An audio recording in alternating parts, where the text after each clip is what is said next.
Hi guys.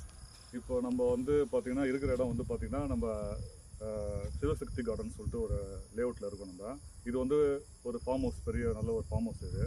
இந்த form ஹவுஸில் நல்ல ஒரு ப்ளஸ் பாயிண்ட் எப்படின்னு சொல்லிட்டு நம்ம இது பண்ணோம்னா, நம்ம திருவள்ளூர்லேருந்து கரெக்டாக ஒரு 20 கிலோமீட்டர், பைபாஸ்லேருந்து ஒரு 2 கிலோமீட்டர் சர்க்கிளில் பெரிய 37 ஏக்கரில் போட்டு ஒரு ஃபார்ம் ஹவுஸ் இது. இதில் ஃபுல்லாகவே வந்து பார்த்திங்கன்னா 20 சென்ட்டு 15 சென்ட்டு எல்லாமே லேஅவுட் போட்டிருக்காங்க எல்லாமே.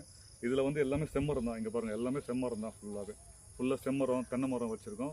ஒவ்வொரு சென்ட்டில் ஒவ்வொரு ப்ளாட்லேயும் 70 மரமும் 80 மரம் கிட்ட வச்சுருக்கோம் சென்ட்டு. இதை பாருங்கள், வாங்க சைட்டை வந்து விருப்பப்பட்டு வந்து வாங்குங்க. இது வரைக்கும் ஒரு 15 ப்ளாட் போயிருக்கு. மீதி இருக்கிற ப்ளாட்ஸு நிறைய இருக்குது. இன்வெஸ்ட்மெண்ட் நல்ல ஃப்யூச்சரான நல்ல இடம் இது. நாளைக்கு வந்து நம்மளோட ஃப்யூச்சர் பசங்களுக்காக, நம்மளோட இதுக்காக நல்ல க்ரோத்தான இடம். இப்போ வந்து நாங்கள் இந்த செம்மரம் வச்சு தான் 3 வருஷம் ஆகுது. இன்னும் ஒரு ஃப்யூச்சரில் 15 வருஷம் கழிச்சு இதோட ரேட் எங்கேயோ போகும். அதனால் நல்ல ஒரு க்ரோத்தான இடம். வாங்க வந்து பாருங்கள். என் கான்டாக்ட் நம்பர் கொடுக்குறேன், கால் பண்ணுங்கள்.